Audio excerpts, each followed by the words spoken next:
Kalian tahu, belakangan ini di Jakarta banyak yang menempel spanduk yang isinya bertuliskan hal-hal yang merendahkan PDIP.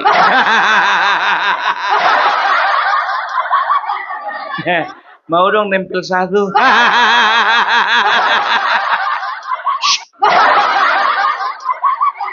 Tahu kalian, isi spanduknya itu merendahkan PDIP. Dikatakanlah PDIP ilegal.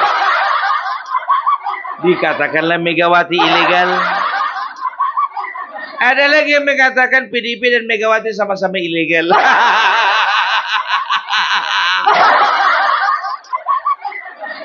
Ilegal nih ya, emang ekspor impor. Tahu enggak kalian ya? Bahkan dikatakan PDIP itu ilegal, ada kepanjangannya itu dikatakan Partai Demokrasi Indonesia ilegal.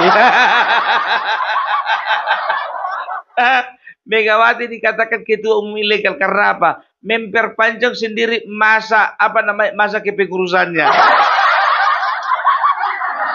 Dan kalian tahu apa respon dari Megawati dan juga para elit PDIP? Mereka mengatakan bahwasanya saat ini adalah darurat siaga 1. Kalau siaga 1 cepat-cepat masuk ke emergensi. Kalau perlu penanganan khusus, langsung aja masuk ke ICU. Kalau perlu kamar yang bagus, masuklah ke VIP. Agak lebih bagus lagi ada TV AC-nya, masuklah ke VIP.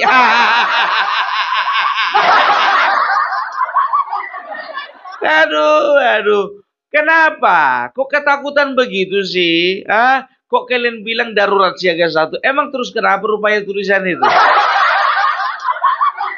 Aku disclaimer ya, aku bukan salah satu orang yang menempelkan kejauhan. Karena apa? Itu spanduk di Jakarta, awak Sumatera Utara. Udah kurang kerjaan lah, aku khusus terbang dari Kuala Namu ke Bandara Soekarno-Hatta hanya untuk menempel spanduk itu.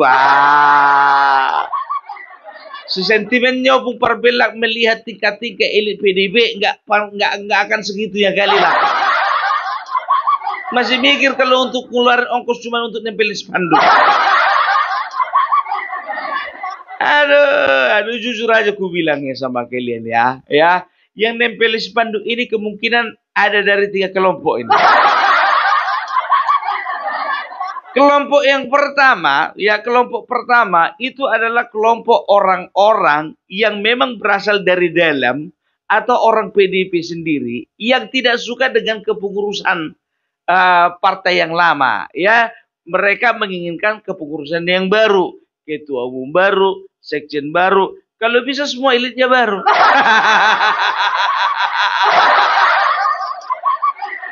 Apalah gunanya itu kan?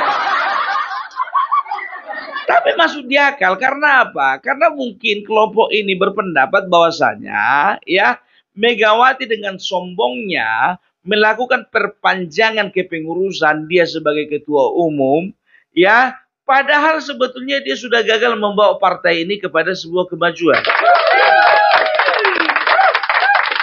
Ya, dinilai sudah gagal membawa partai ini gitu loh ya. Jadi kelompok ini menginginkan Megawati sebaiknya mundur saja ya. Cuman bisa ngomong langsung di di forum ya lewat spanduk kan begitu. Dan kemungkinan besar kelompok ini adalah bagian dari faksi. Ya, aku nggak menuduh loh. Di PDIP sendiri itu kan ada faksi itu, ada faksi A, faksi B, faksi C, faksi D, segala macam. Ya. Jadi kita katakanlah dulu, faksi yang paling nampak, yang paling menonjol itu adalah kubunya si Hasto dan kubunya si Puan Maharani. Ya, itu dia. Jadi kalau bicara tentang kubu di dalam partai PDIP ini, ya bisa dikatakan itu kayaknya udah nggak bisa disatukan lagi. Karena apa? Kedua kubu ini ambisi menjadi bagian terbesar di dalam sebuah partai, di dalam partai mereka. Kan begitu. Nah, yang menginginkan kepengurusan lama mungkin faksinya Puan Maharani ini mungkin ya. Bu, aku disclaimer dulu, aku tidak menuduh ya. Jadi bisa dikatakan ya loyalisnya Puan Maharani memandang bahwasanya yang namanya Hasto itu udah nggak cocok lagi sekjen. Yang namanya Ibu Megawati itu udah cocok digantikan lagi oleh ketua umum yang baru, kan begitu. Jadi kalau aku berpendapat yang pertama itu adalah kelompok dari mereka sendiri. Gitu dia ya. Tapi bukannya bilang apa, setelah aku baca-baca isinya itu nggak terlalu apa sih, orang ini aja yang lebay. Langsung darurat siaga 1, darurat siaga 1. Nggak parah-parah kali kok.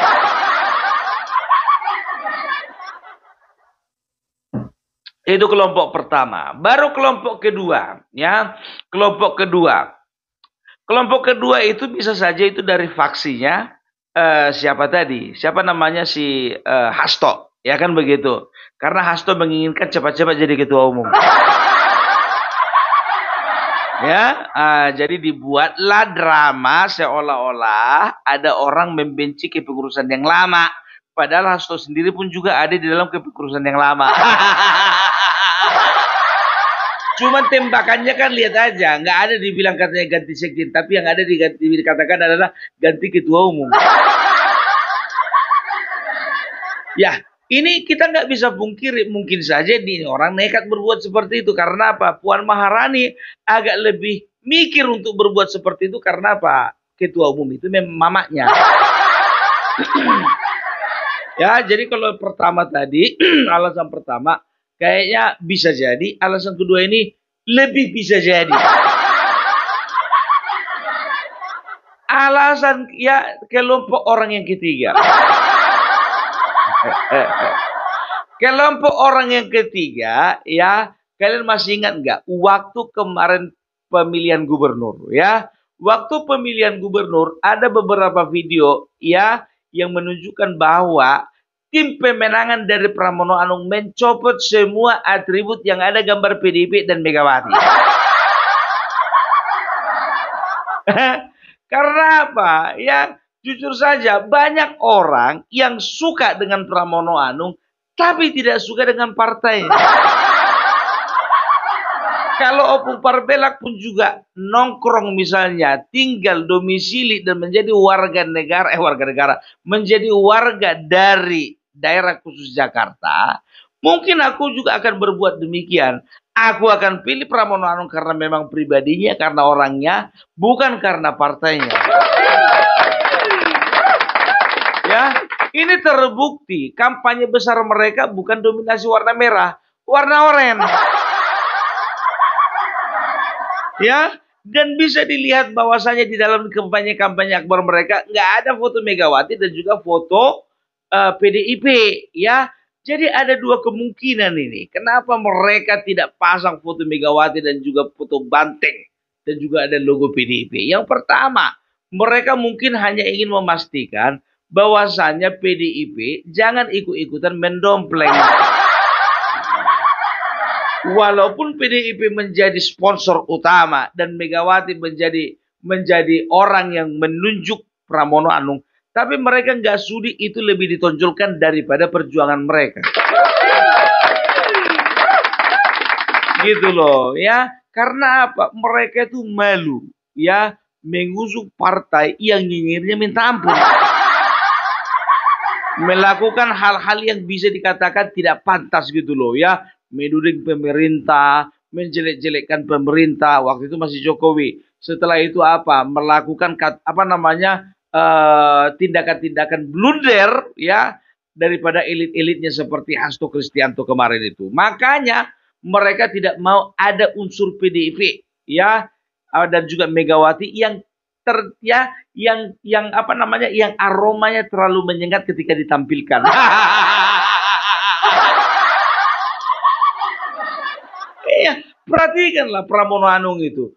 Itu bisa dikatakan sebagian besar tim relawannya itu bukan partai PDIP. Jadi mereka nggak mau kesuksesan mereka mengusung Pramono Anung cuma dikatakan hanya gara-gara PDIP.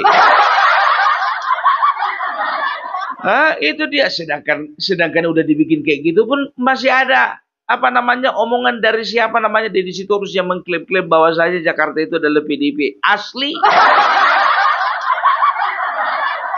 Sedangkan Rano Karno sudah mengatakan bahwasanya bukan karena nama. Ya, jadi kelompok ketiga kalau kukatakan ya adalah orang-orang yang tidak suka dengan partai PDIP tapi mereka suka dengan Pramono Anung. Loh, kenapa bisa kayak gitu, Bung? Ya itu karena ada apa namanya, ada kaitannya dengan pemilihan gubernur kemarin gitu. Nah, kenapa spanduknya nggak ada di Sumatera Utara?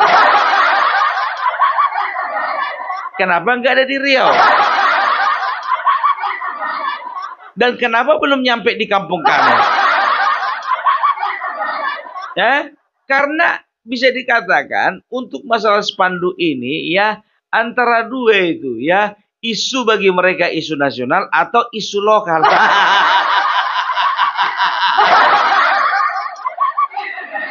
Aduh, sudahlah Ibu ya, jujur-jujuranlah kita ya. Masyarakat sudah bisa menilai ya mana partai yang eksis di tahun 2029 dan mana partai yang akan tenggelam. Jangan pernah ada harapkan kelompok orang yang keempat. Apa itu? Orang kelompok yang keempat ini adalah orang yang betul-betul memang tidak suka dengan partai dan juga tidak terlalu memilih yang namanya Pramono Anung. Karena apa? Orang urus.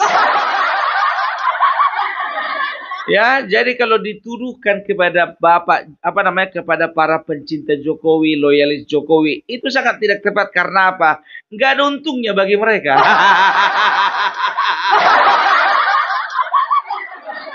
Nggak ada untungnya.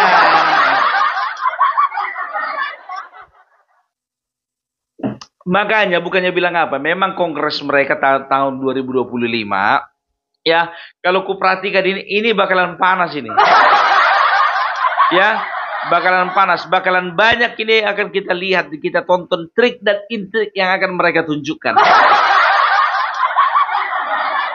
Oh iya, makanya aku bilang ya, mereka pun sebetulnya sedang was-was itu. Karena apa? Mereka berpikir akan ada kekuatan yang tidak terlihat ya, yang akan memperalat situasi, memperalat kondisi, dan mereka akhirnya mampu mengobok-obok partai PDIP. Aku bilang sama kalian, jujur aja kalau orang dari luar PDIP terlalu rugi mengobok-obok kalian. Terlalu rugi karena apa? Ya, jangan samakan dengan Demokrat. Jangan samakan dengan PKB. Kan begitu. Kalau Demokrat kemarin ya kepengurusan yang satu dipegang oleh AHY, kepengurusan yang berikutnya itu dipegang oleh kalau tidak salah itu siapa namanya itu ya? Bapak apa sih? Lupa aku, jenderal juga dia itu. Muldoko ya. Itu karena apa?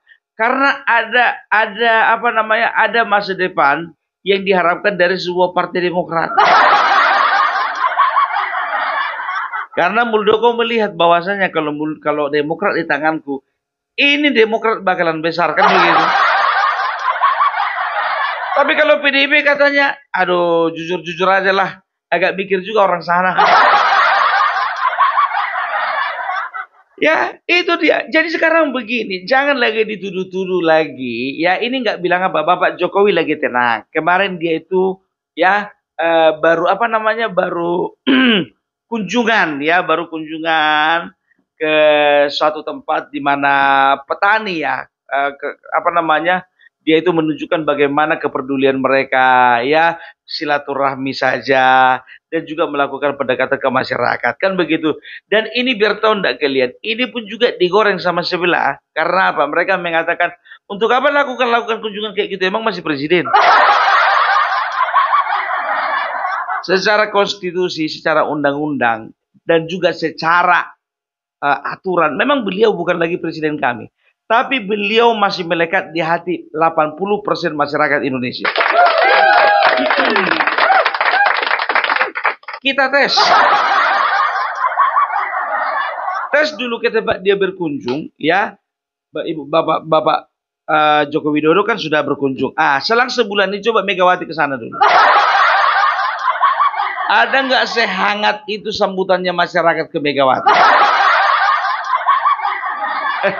Aku bilang sama kalian jujur, kurasa salah satu pembicaraan mereka, ya, ini kalau misalnya tidak apa namanya, kalau misalnya ini di balik layar, bicara contohnya Ketua Umum Deddy Sitorus, Saiful Jarod, dan juga satu lagi siapa, Adian Napitupulu, ya kan? Jadi ini ngobrol ini Hasto satu. Ya, yakin enggak kalian? Kalau perbincangan mereka, salah satu poinnya adalah ya bagaimana caranya bertahan hidup di tahun 2029. Yakin enggak kalian? Aku yakin. Yakin. Enggak jauh-jauh dari situ ya. Ya, sekarang memang lagi ambruk. Di dalam pun juga digerogoti, kan begitu ya. Jadi mereka itu harus bisa meyakinkan masyarakat bahwasanya partai PDIP ini sedang baik-baik saja. Sedang baik-baik saja. Tapi pada kenyataannya mereka itu tidak sedang baik-baik saja.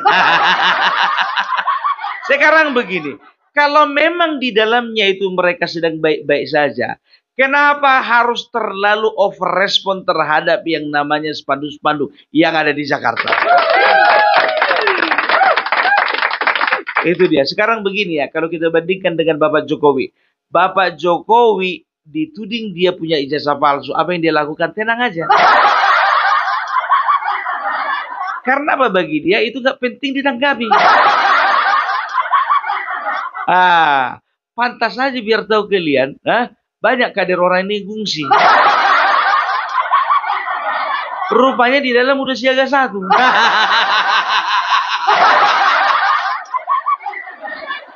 Banyak gungsi. Karena apa? Mungkin mereka berpikir nggak terselamatkan lagi kader politikku di sini, kan begitu? Aku lantang kali kok ngomong, bukan lantang kali ngomong, ya kan? Sekarang begini, kalau masih bisa kita menjanjikan di sebuah perusahaan, bisa kita bergaji, besar gaji kita contohnya, bodoh lah kita mau keluar dari perusahaan itu, ya kan? Orang keluar dari perusahaan kebanyakan itu gara-gara gajinya kecil.